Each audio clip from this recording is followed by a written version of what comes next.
안녕하세요, 대시입니다. 9월 15일 애플 이벤트가 코앞에 있습니다. 이번 이벤트의 화두는 아무래도 아이폰의 발표겠죠. 이제껏 애플은 아이폰, 아이패드, 애플워치의 발표를 9월 초에 함께 진행했었습니다. 하지만 올해는 전염병이라는 특수한 상황 때문에 아이폰 발표가 연기되지 않을까 걱정되는 부분입니다.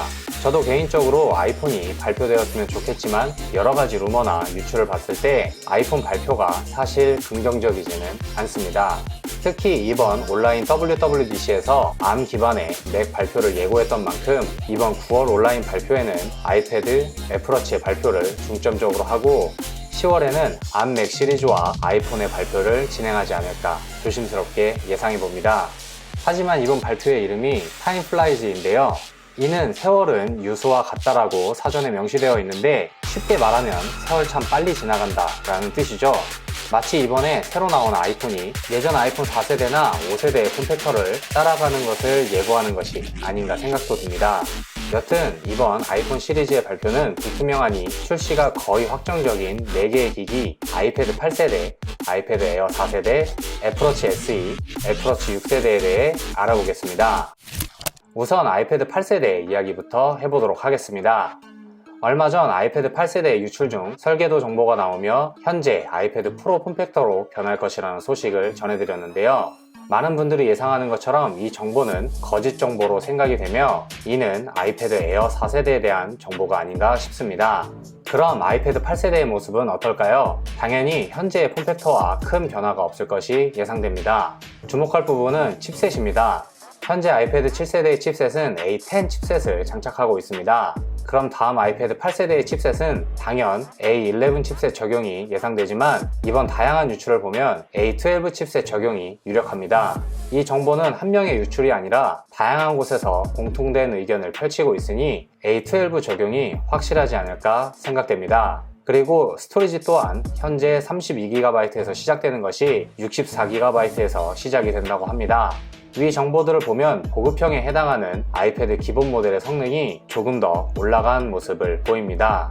그리고 가격도 현재의 아이패드 가격과 비슷할 것으로 보이니 그동안 32GB의 스토리지가 불만이셨던 분들은 이번 아이패드 8세대 구매를 고려해 보시는 것이 좋을 것 같습니다. 자, 그럼 여러분들이 기다리시는 아이패드 에어 4세대 이야기를 해보겠습니다. 앞서 아이패드 8세대 이야기를 하며 이는 아이패드 4세대에 대한 정보 같다고 말씀드렸는데요. 그 외에도 아이패드 에어의 케이스 유출 사진과 설명서의 유출 사진을 봤을 때 현재 아이패드 프로의 폼팩터를 따라갈 것이 확실시 되고 있습니다. 이러한 폼팩터로 변한다면 새로 나올 아이패드 에어의 애플 펜슬 2세대 사용이 가능해질 것으로 보입니다. 우선 각진 폼팩터를 적용했기 때문에 애플 펜슬에 충전이 가능해질 것으로 보이며 앞서 말씀드린 에어로 보이는 설계도를 보면 유도 충전이 있는 것을 확인할 수 있는데요. 이 유도 충전을 이용해 애플 펜슬 2세대를 충전할 수 있을 것으로 보입니다. 그리고 디스플레이 사이즈는 10.8인치로 예상되고 있으며 스피커는 듀얼 스피커 장착이 예상되고 있습니다. 그리고 페이스 아이디 센서에 관한 이야기도 많은데 제 생각으로는 페이스 아이디는 미적용되며 사이드에 배치되어 있는 버튼 중 하나가 터치 아이디의 기능을 할 것으로 보입니다. 스토리지는 128GB, 256GB, 512GB로 구성될 것이 예상되며 포트는 라이트닝 포트에서 USB-C 포트 적용이 예상됩니다. 마지막으로 가격은 현재 가격보다 $150 정도 비싸질 것이 예상되는데요. 스펙과 폼팩터를 보면 아이패드 프로를 팀킬할 것 같다는 우려가 많이 있습니다. 하지만 4개의 스피커가 아닌 2개의 스피커를 아래에 배치할 것으로 예상되는 점, 그리고 페이스 아이디를 적용하지 않는 점, 게다가 주사율 역시 120Hz를 지원하지 않을 것이 예상되니 팀킬까지는 아닌 대폭 업그레이드된 아이패드 에어를 만날 수 있을 것으로 보입니다. 아이패드가 필요하긴 한데 프로의 성능까지는 필요 없고 조금 더 얇아진 베젤, 준수한 성능을 원하시는 분들이라면 이번 아이패드 에어 4세대 구매를 고려해 보시는 게 좋을 것 같습니다. 그럼 애플워치 6세대 이야기를 해보겠습니다. 사실 이번 애플워치 6세대는 5세대에서 크게 변할 것이 없을 걸로 보입니다. 이제껏 애플워치는 넘버링 기준으로 1세대부터 3세대까지 같은 폼팩터였고 4세대부터 6세대까지도 같은 폼팩터를 유지할 것이 예상되는데요. 기능적인 측면에서도 헬스케어 관련 기능과 메인 칩셋 변경 정도 외에는 크게 변할 것이 없는 것으로 보입니다. 우선 새로 추가될 기능으로는 산소 포화도 측정, 혈압 측정, 그리고 터치 ID 적용 정도가 있습니다. 앞서 말씀드린 것처럼 지금까지 나온 애플워치 6세대의 정보들만 봤을 때는 현재 5세대와 크게 변할 것이 없을 걸로 보입니다. 칩셋이 한 단계 올라간다고 해도 애플워치로 게임을 하는 것도 아니고 현재 4세대나 5세대의 성능이 크게 떨어지는 것도 아니며 새로 추가될 것으로 보이는 터치 ID 또한 애플페이를 위한 기능 추가로 보이는 점을 봤을 때 지금 당장 워치를 구매하셔야 한다거나 6세대 국내 출시까지 기다리기 힘들다 하시면 5세대 구매를 고려하셔도 좋을 것 같습니다. 하지만 곧 애플페이가 되는 해외로 나가시거나 이제까지 기다린 게 아깝다 하시면 조금만 더 기다리셨다가 6세대를 주문하시길 바라겠습니다.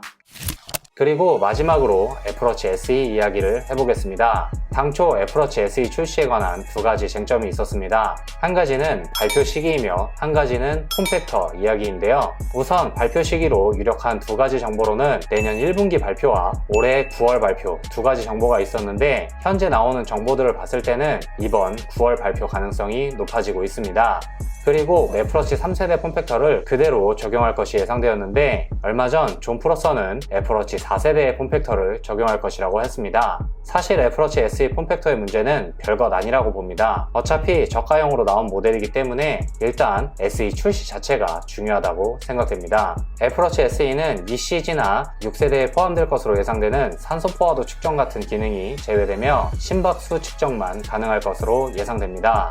현재 애플워치를 구매하고 싶은데 가격은 조금 높아서 3세대 구매를 고려 중이시라면 조금만 더 기다리셨다가 무조건 SE가 출시된다면 그때 구매하시는 것이 좋을 것 같습니다. 그리고 하나 더 말씀드리면 현재 애플워치 SE의 발표 소식을 제일 활발하게 다루고 있는 유출가는 존 프로서입니다. 발표에 대한 이야기도 존 프로서가 제일 먼저 이야기했으니 이 점 참고하시길 바라겠습니다.